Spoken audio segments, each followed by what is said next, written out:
Hello friends, welcome to my channel travel diary blog. আশা করি সকলে ভালো আছেন। আজ আবার একটি নতুন ভিডিও নিয়ে আপনাদের সামনে চলে এসেছি। ভিডিওর থাম্বনেল দেখেই আপনারা বুঝতে পারছেন আমি কোন জায়গার ভিডিও নিয়ে এসেছি। এই ভিডিওতে আমি আপনাদেরকে বলবো কিভাবে আপনারা সারা দিনের মধ্যেই একটি টোটো বুক করে বোলপুরের সমস্ত স্পটগুলি ঘুরে দেখে নিতে পারবেন। তো কোথা থেকে টোটো বুক করবেন, তার কত খরচ পড়তে পারে, সেই সমস্ত কিছুই তথ্য আমি এই ভিডিওর মাধ্যমে আপনাদেরকে দেবো।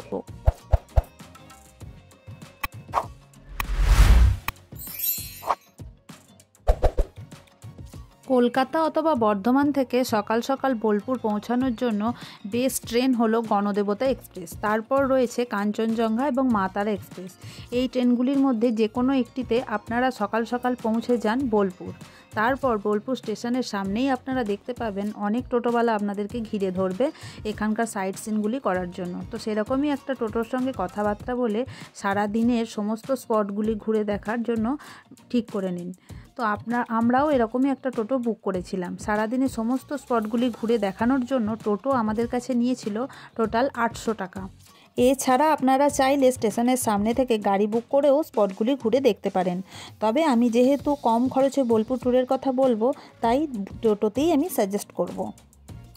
টোটো বুক করা হয়ে গেলে টোটোতে চড়ে বসুন, তারপর চলে আসুন প্রথম স্পট ঘুরতে, অর্থাৎ কঙ্কালীতলা মন্দির ঘুরে দেখতে। এটি 51 ফিটের শেষ ফিট। এখানে সতী মায়ের কোমরের অংশ পড়েছিল বলে মনে করা হয়।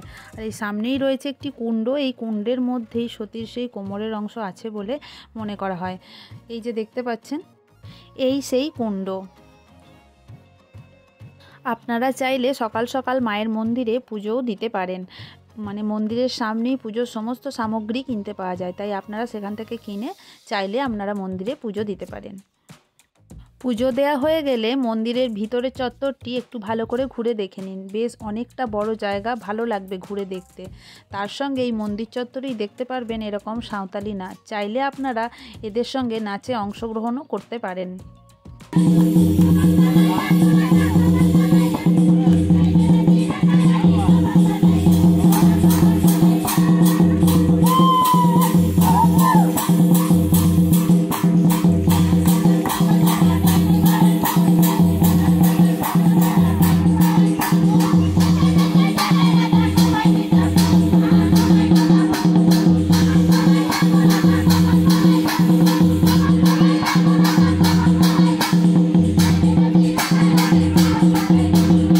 কঙ্কালীতলা ঘোরা হয়ে গেলে আপনারা সোজা চলে আসুন শান্তিনিকেতন, অর্থাৎ যেখানে রয়েছে বিশ্বভারতী ইউনিভার্সিটি চত্বর।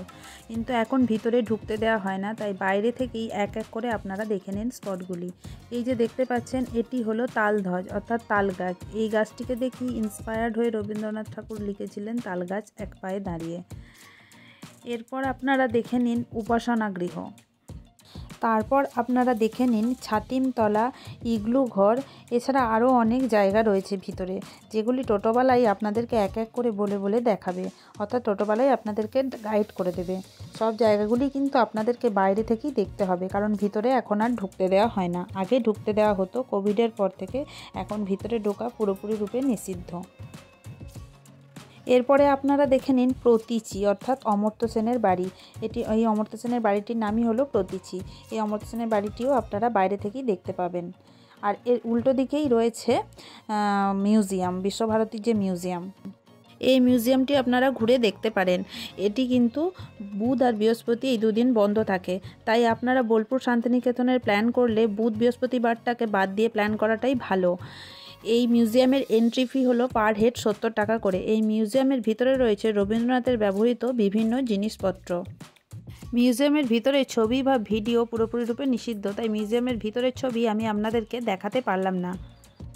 মিউজিয়াম ঘোরা হয়ে গেলে আপনারা চলে আসুন সৃজনী শিল্পগ্রাম ঘুরে দেখতে। তবে তার আগে বলি, শান্তিনিকেতনের মিউজিয়ামের কাছাকাছি রয়েছে বল্লভপুর ডিয়ার পার্ক। চাইলে আপনারা সেই জায়গাটিও ঘুরে দেখতে পারেন। আমরা অবশ্য ডিয়ার পার্কটির ভিতরে যাইনি, বাইরে থেকেই দেখে নিয়েছিলাম। যাই হোক, আপনারা চলে আসুন সৃজনী শিল্পগ্রামে। এখানের এন্ট্রি ফি হচ্ছে পার হেড 20 টাকা করে, আর বাচ্চাদের 10 টাকা করে। এর ভেতরটি ঘুরে দেখতে আপনাদের বেশ ভালো লাগবে। এখানে আমাদের ইন্ডিয়ার বিভিন্ন রাজ্যের শিল্প সংস্কৃতিগুলিকে তুলে ধরা হয়েছে এক একটা স্টেটের নামে আলাদা আলাদা করে।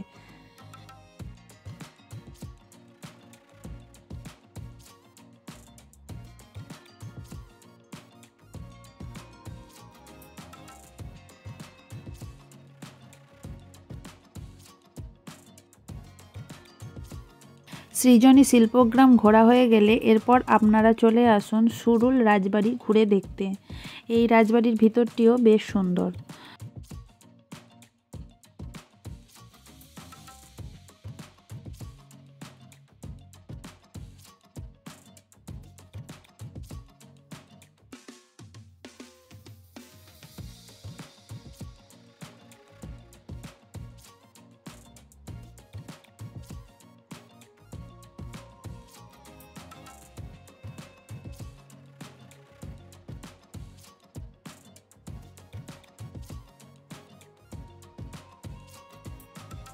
এই রাজবাড়ির পাশেই রয়েছে এরকম একটা সুন্দর টেরাকোটার মন্দির।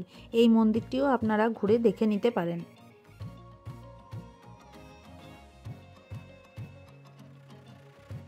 এরপরেই আপনারা চলে আসুন আমার কুটির ঘুরে দেখতে।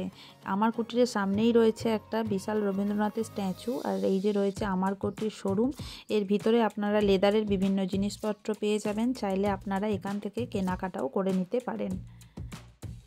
আর এই আমার কুটিরের পাশেই রয়েছে জঙ্গলের মধ্যে দিয়ে এরকম একটা রাস্তা, আর এই রাস্তার মধ্যে দিয়েই আপনারা চলে আসুন কোপাই নদীর পাড়ে কোপাই নদী দেখতে। যে নদীর ওপরই রবীন্দ্রনাথ ঠাকুর লিখেছিলেন আমাদের ছোট নদী চলে আঁকে বাঁকে কবিতাটি।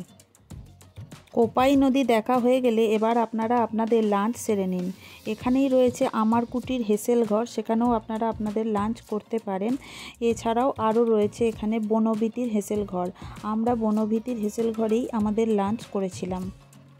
ভিতরের অ্যাম্বিয়েন্সটা দেখুন, খুবই সুন্দর। সমস্ত কাঠের চেয়ার টেবিল, তার সঙ্গে রয়েছে কাঁসার বাসনপত্রে খাওয়া দাওয়ার ব্যবস্থা।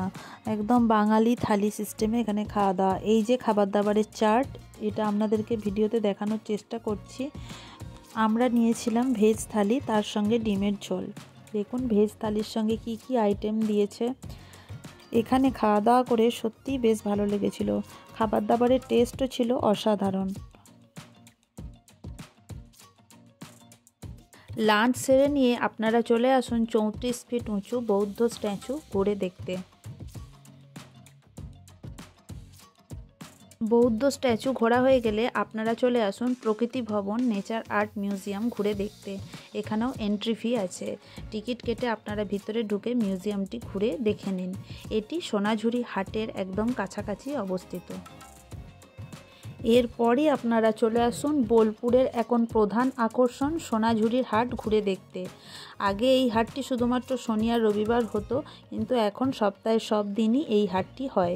তাই আপনারা যে কোনো দিন এসেই এই হাটে ঘুরতে পারেন, তবে শনি আর রবিবারে বেশি জমজমাট হয়। মন খুলে এই হাটটি ঘুরে এখান থেকে কেনাকাটা করে এবার ফিরে চলুন বাড়ির উদ্দেশ্যে। সোজা চলে আসুন বোলপুর স্টেশনে। হাতে টাইম থাকলে ঘুরে দেখে নিন একদম স্টেশনের পাশেই অবস্থিত গীতাঞ্জলি রেল মিউজিয়াম। এটির এন্ট্রি কিন্তু ফ্রি। এরপর শহীদ অথবা গণদেবতা এক্সপ্রেস ধরে ফিরে চলে আসুন বাড়ি। এইভাবেই আপনারা একটা সারা দিনের মধ্যেই বোলপুর শান্তিনিকেতন ট্যুরটি কমপ্লিট করতে পারেন।